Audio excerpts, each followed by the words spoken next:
Panginoon, sa gabi ito, Panginoon. Kayo po ang manguna sa aming pangangaral. Ipuhin niyo po ang puso ng mga tagapakinig sa gabi ito. Ingatan mo sila, Panginoon, kung nasaan na sila ngayong Panginoon. Tangisan mo, Panginoon, Lord God, ang iyong mga lingkod na magtuturo sa iyo sa gabing ito, upang ang mga tagapakinig, Panginoon, ay sila po ay maligtas sa pamagitan ng programang ito, Ama. Maraming po salamat, Ama, sa kabutihan mo, sa pag-iingat niyo po sa amin, Panginoon, sa aming pagpunta rito, Ama. Ipuhin niyo po, Lord, ang puso ng mga tao na makikinig ngayong gabi. Maraming po salamat, Ama, sa ilaman po ang lahat ng papuri. Salamat para nga sa pangalan ni Jesus. Amen. Amen. Amen.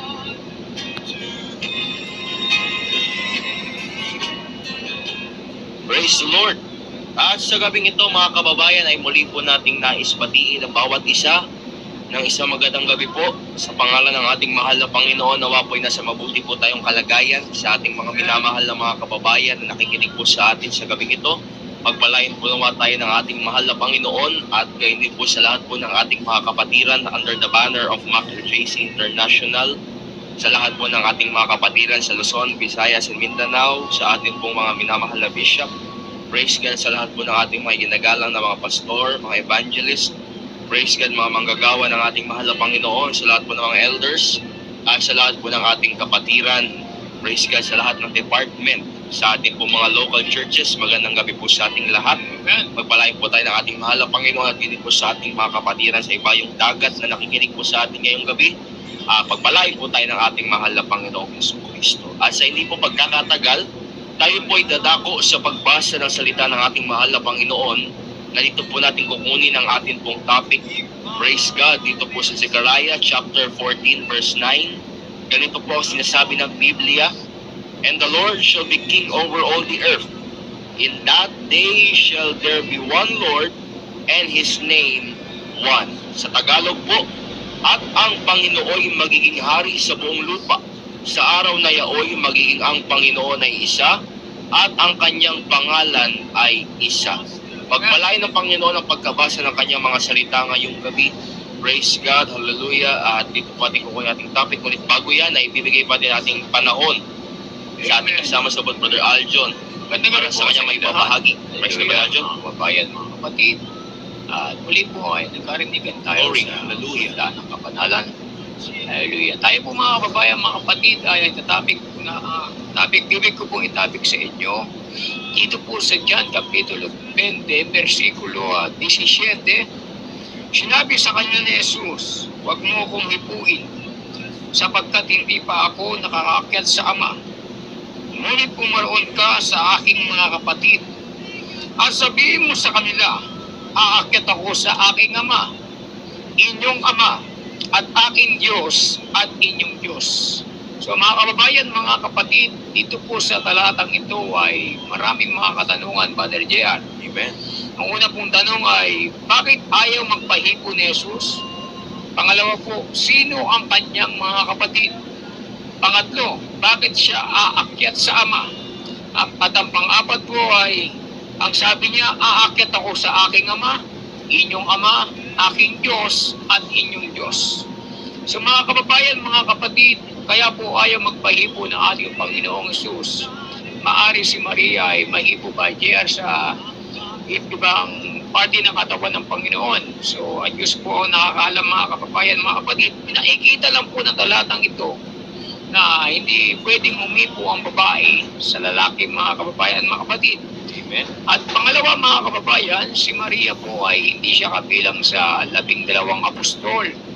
Dahil ang mga saksi po, ang mga apostol, dito po sa unang Juan Kapitulo 1, versikulo 1, sabi po rito, "Yaong bungal sa pasimula, yaong aming nakita ng aming mga mata, yaong aming namasdan at nahipo ng aming mga kamay, tungkol sa salita ng buhay.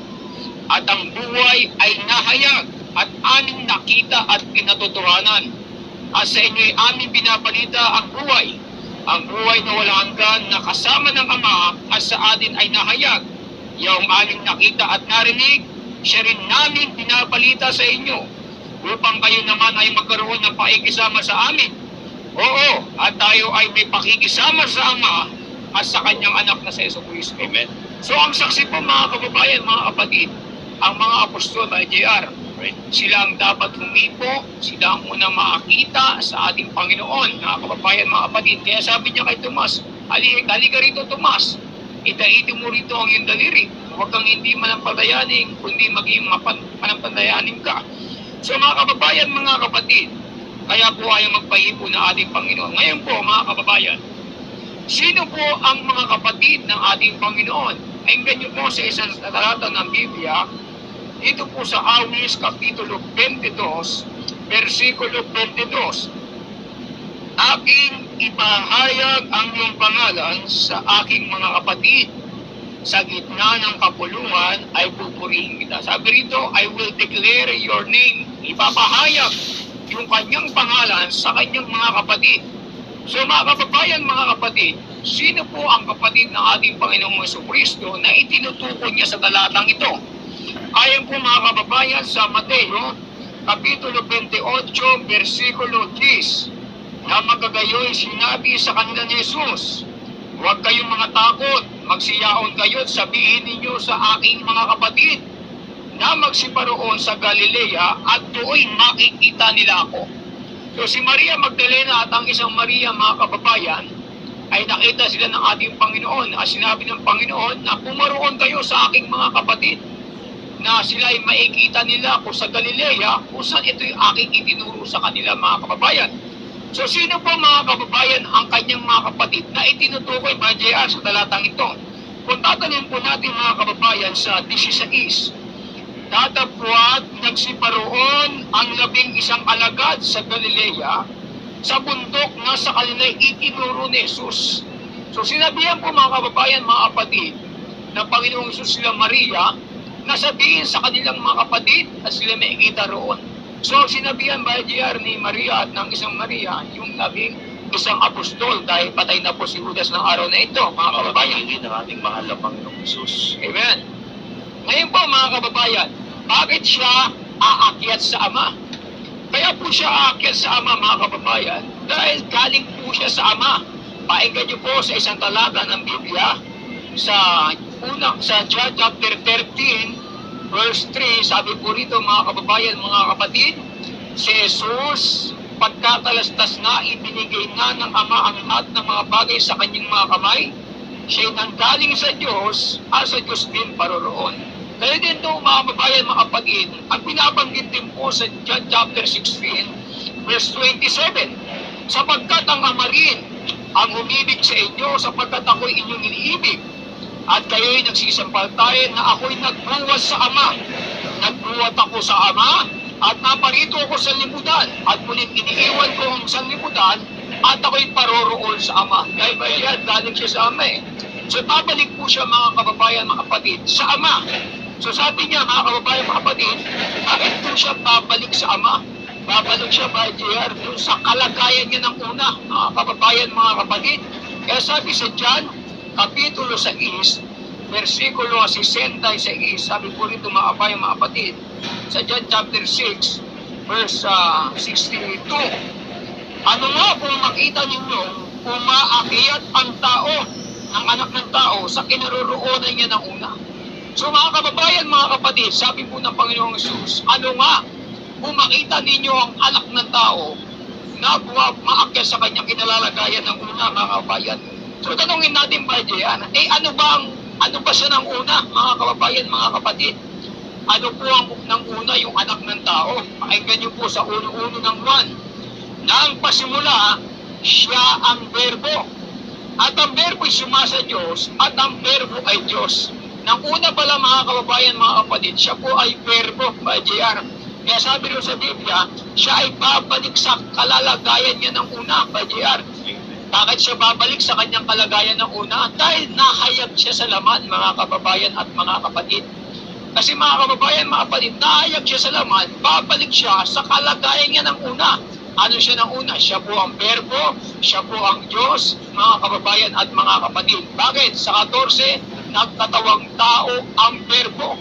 Tumaan sa gitna natin at nakita namin ang kanyang kaluwalhatian, kagaya ng kaluwalhatian ng bugtong na Ama. So babalik siya, Brother JR, sa kanyang kalagayan ng una dahil nahayag po siya sa laman, mga kababayan at mga kapatid. Ayun po, ang sabi niya, aakyat ako sa aking Ama, inyong Ama at aking Diyos. So ito po yung sinabi ng ating Panginoong Hesus. Dahil siya po ay nasa kalagayan bilang anak, mga kababayan, mga kapatid, at ayaw niya po i-overpower ang kanyang Ama Baljeyar. Bakit niya ayaw i-overpower? Pakinggan niyo po sa Pilipos Kapitulo 2, versikulo 6. Ito po ang pagkasabi, mga bayan. Siya, bagamat nasa kanyang Diyos, si Kristo po ang tutukoy rito, mga kabayan, ay hindi niya inaring isang bagay na nararapat panangnan ang pagkapantay niya sa Diyos. Kundi bagkus sinubad niya ito at nagkanyang alipin, nakitulad sa mga tao. Ayaw niya po maipantay sa Diyos. Kaya mayroon po siyang tinatawag na Diyos, mga kababayan at mga kapatid, dahil hinubad niya Baljeyar yung kanyang pagka-Diyos eh. Amen. Sabi nito, mga kababayan, mapali, hinubad niya ang kanyang pagka-Diyos na ipinakikilala ng word o ng verbo na merong isang tunay na Diyos, mga kababayan. Dahil ang layunin po ng word o ng anak ng Diyos, ipakilala yung pangalan ng Ama. Sa 1:18 ng 1, walang taong nakita kailanman sa Diyos.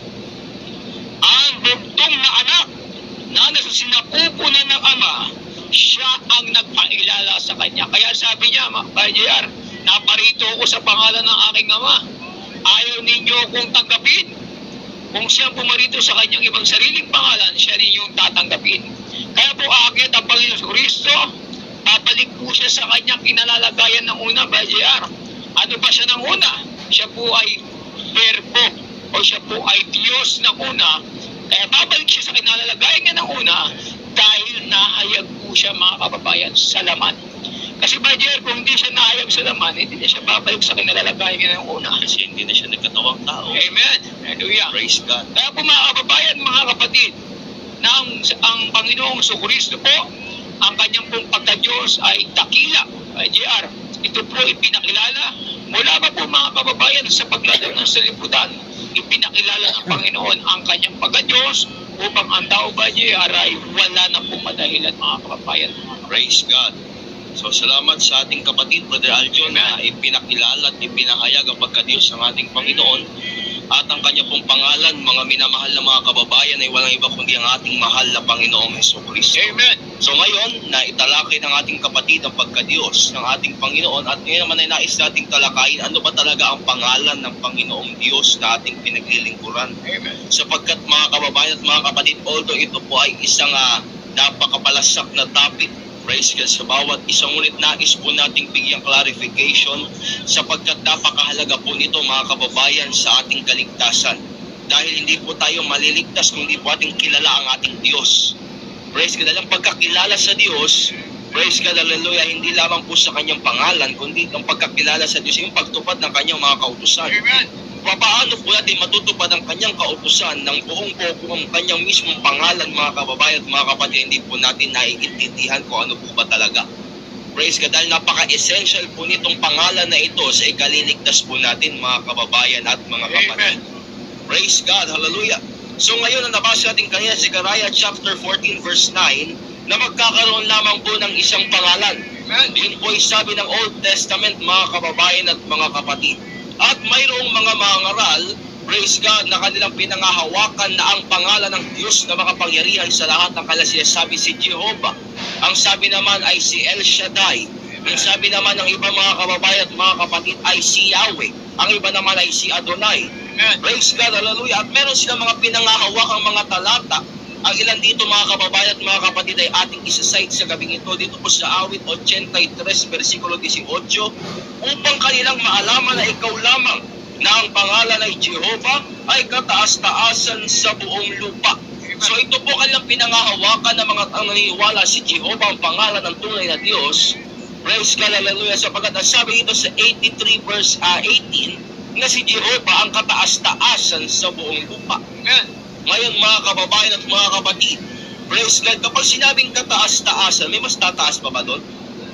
Praise God, hallelujah. So kung ito yung pangalang kataas-taasan sa buong lupa, ngunit meron tayong mababasa na pangalang lalong higit sa kaninumang pangalan. Amen. Praise God. Ano yung pangalang iyon, mga kababayan at mga kapatid? Ito po'y makikita natin dito po sa Hebrews Praise God, hallelujah. Isa po itong talatang napaka-essential sa bawat isa na ito natin matatagpuan na mayroon pong pangalang higit sa kanino man, mga kababayan. Praise God. Simulan po natin dito sa Hebrews chapter 1 verse 1. Ang Diyos na nagsalita ng unang panahon sa ating mga magulang sa iba't ibang panahon at sa iba't ibang paraan sa pamamagitan ng mga propeta ay nagsalita sa atin sa mga huling araw na ito sa pamamagitan ng kanyang anak na siyang itinalaga na tagapagmana ng lahat ng mga bagay na sa pamamagitan naman niya ginawa ang sanlibutan. Verse 4, na naging lalong mabuti kaysa mga anghel, palibasa nagmana lalong marilag na pangalan kaysa kanila. Ano ibig sabihin ng marilag na pangalan? Praise God, excellent name. Kapag sinabing excellent name, wala na pong mas tataas pa sa excellent. At isa pa mga kababayan at mga kapatid in Philippians, atin pong babasahin mga kababayan at mga kapatid, Philippians chapter 2 verse 9. Kaya siya naman ay pinakadakila ng Diyos at siya'y binigyan ng pangalang lalo sa lahat ng pangalan. So mayroong pangalang higit sa kanino mang pangalan, mga kababayan at mga kapatid. So marurule out, praise God, na hindi po pangalan ng Diyos ang Jehovah na mapapasa natin sa 83:18 ng Psalms. At meron pa dito mga kababayan at mga kapatid, dito po sa Exodus ating titingnan na ito daw po isa sa pangalan.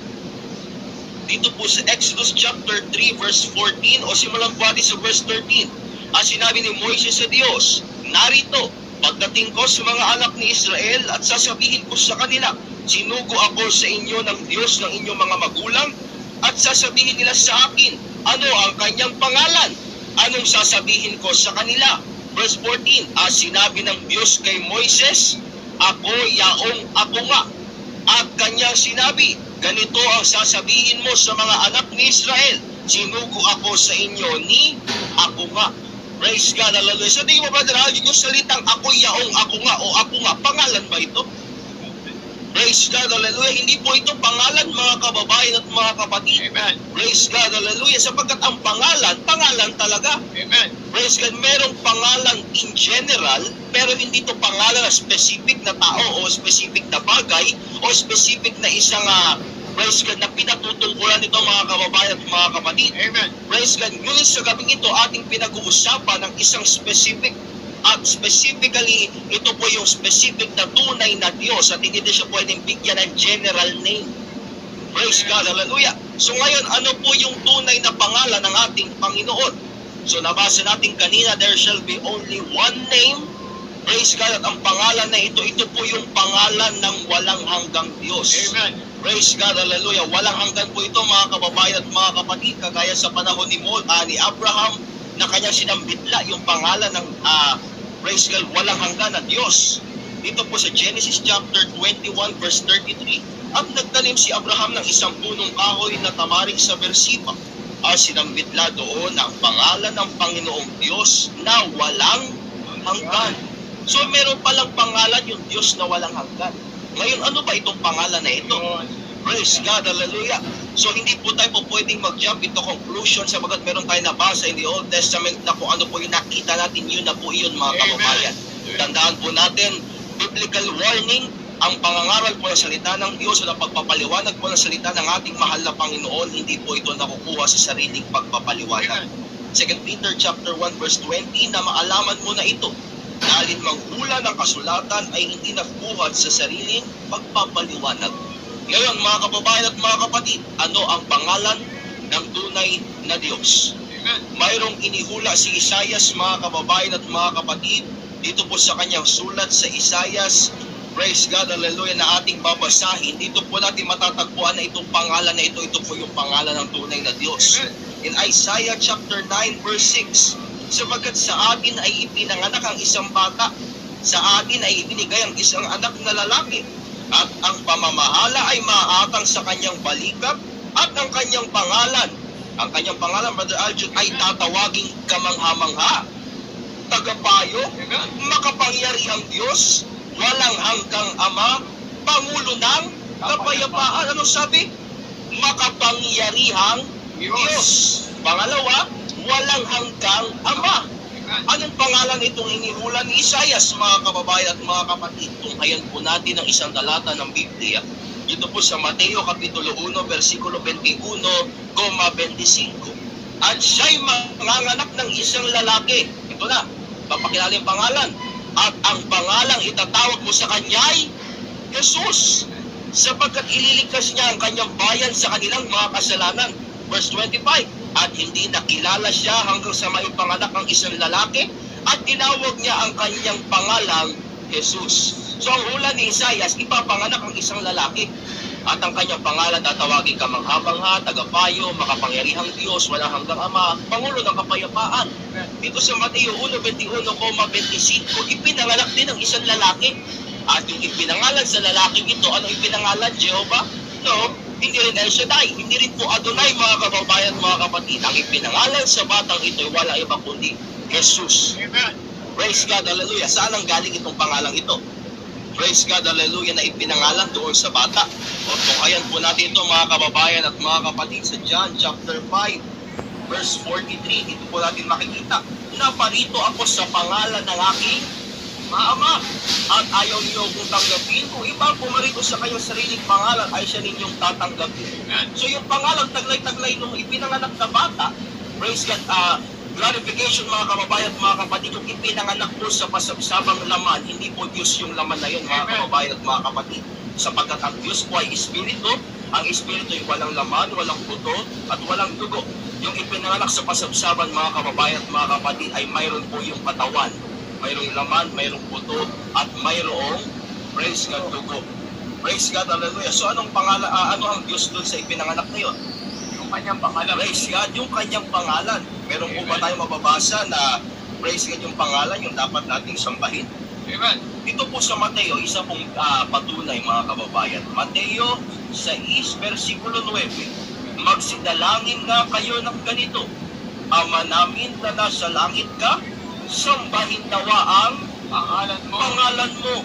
Praise God, hallelujah. So sabi ni Isaias, ang kanyang pangalan may tatawagin kamangha-mangha, tagapayo, makapangyarihang Diyos. At walang, Praise God, walang hanggang Ama. At yung ipinanganak na bata, ipinangalan doon ay Jesus. Ngayon may hihigit pa ba sa pangalan ng Panginoong Jesucristo? Tunghayan po natin ito, mga kababayan. Balikan po natin yung ating nabasa kanina sa Pilipos. Praise God, ating tingnan dito po sa Kapitulo 2, versikulo 9. Praise God, patuloy ang basa. Kaya siya naman ay pinakadakila ng Diyos. Take note, hindi po pinadakila, mga kababayan at mga kapatid. Ang sabi po dito, pinakadakila ng Diyos. At siya'y binigyan ng pangalang lalo sa lahat ng pangalan.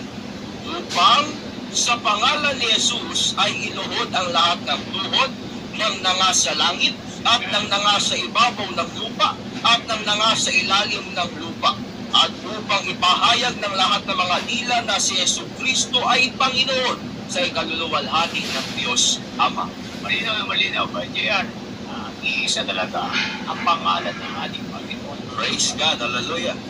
At kung nais nating i-glorify ang Diyos Ama, ganun natin ipapatungkol yung ating papuri. Sa pangalan ng Panginoon. Sa pangalan ng ating Panginoong Jesus, basahin po natin, mga kababayan at mga kapatid. Praise God, tuloy natin dito sa pagkabasa pa natin pag-iingat. At upang ipahayag ng lahat ng mga dila na si Jesucristo ay Panginoon sa ikaluluwalhati ng Diyos Ama. Praise God, so sa ikaluluwalhati ng Diyos Ama. At kapag tayo magpupuri, ano man ang ating gagawin? Gagawin natin sa pangalan ng Panginoong Jesus. Pakinggan po natin ang Colossus 3:17. At ano mang inyong ginagawa, sa salita o sa gawa, ang tanong, ang pagpupuri, sa papaanong paraan niyo, sa gawa o sa salita? Parehas, sapagkat kapag tayo nagpupuri sa Diyos, nagsasambit na tayo ng mga salitang papuri sa Panginoon. At the same time, ang ating katawan ay umiintak sa papuri sa Panginoon. Amen. So para mapapurihan natin ang Diyos, praise God, hallelujah, meron tayong salita at meron tayong gawa. Ulit, ang paalala ni Pablo, gawin ninyong lahat sa pangalan ng Panginoong Jesus, na nagpapasalamat kayo sa Diyos sa pamamagitan niya. Praise God. So ito po pala yung pangalan ng Diyos, mga kababayan at mga kapatid. Mayroon pa bang lilitaw na ibang pangalan maliban sa pangalan ng ating Panginoon? Tunghayan po natin ang sinasabi ng gawa. Kapitulo 4, versikulo 10, 12. Talastasin ninyong lahat at ng buong bayan ng Israel na sa pangalan ni Jesucristong taga Nazaret na inyong ipinako sa krus, na binuhay ng Diyos na maguli sa mga patay, dahil sa Kanya ay nakatindig ang taong ito sa inyong harap na walang sakit. Amen. Verse 12, at sa kanino mang iba ay walang kaligtasan, sapagat walang ibang pangalan sa silong ng langit na ibinigay sa mga tao na sukat nating ikaliligtas. Napakaliwanag, Brother JR, na ang pangalan ng Panginoong Jesucristo, mga kababayan, mga kapatid, ay wala na pong hihigit sa Amen. pangalan, mga kababayan. Praise God. At sa pangalan ng ating mahal na Panginoong Jesucristo, kumpleto po tayo. Wala na po tayong hahanapin pa. Praise God, na kulang sa pangalan ng ating Panginoon. Bakit po? Tunghayan po natin ang sinabi ni Pablo sa Colosas Kapitulo 2, versikulo 9 hanggang 10. Pinapatungkulan dito ni Apostol Pablo ang ating Panginoong Jesus. At sabi niya, for in Him dwelleth all the fullness of the Godhead bodily. Praise God, hallelujah. Ano ba ang components ng Godhead? Three manifestation, the Father, the Word, and the Holy Ghost. Sabi ni Pablo, for in Him dwelleth all the fullness of the Godhead bodily, and ye are complete in Him, Amen. which is the head of all principality and power. Amen. Kompleto tayo sa ating Panginoong Jesucristo. He is the God the Father in creation, the Son of God in redemption, the Holy Spirit in regeneration or emanation. Kompleto po tayo sa ating mahal na Panginoong Jesucristo. At ito po yung kanyang pangalan, mga kababayan at mga kapatid. Hello, Brother JR, yung pangalan ba yan matatapos pa o hindi? Praise God, ang pangalan ba ito ay matatapos ba o hindi? Praise God. So ano po ba ang ating nabasa kanina? So nabasa natin kanina sa Genesis, simulan po natin sa Old Testament. Sabi doon sa Genesis na ating nabasa, sinambit na ni Abraham, Amen. yung pangalan ng Diyos na walang hanggan. Kung yung Diyos walang hanggan, yung kanya bang pangalan may katapusan? Wala. Wala po, mga kababayan at mga kapatid. Ang kanyang pangalan ay mananatili magpakailan kailanman. Amen. In fact, ito po ang sabi ni Pablo, mga kababayan, tunghayan po natin. Dito po sa Hebrews chapter 13 verse 8, isa po ito sa patunay na ang Panginoong Jesucristo ay hindi po mawawala, hindi po siya matatapos. Amen. Sabi po dito, Jesus Christ, the same yesterday, today, and forever. Amen. May katapusan po ba ang forever, mga kababayan at mga kapatid? Wala po. Praise God, mananatili po ito magpakailan, kailanman. Amen. Glory to Para po Jesus. tayo maligtas, mga kababayan, mga kapatid. Kilalanin po natin ang ating Panginoon, tunay na Panginoon, pag-iba po ni ating Panginoon Jesucristo. At ang ating Panginoon na ito ay iisa at ang kanyang pangalan po ay iisa. Kabayan, mga kapatid. Praise God, hallelujah. At ito pong may pangalang ito, Lord Jesus Christ.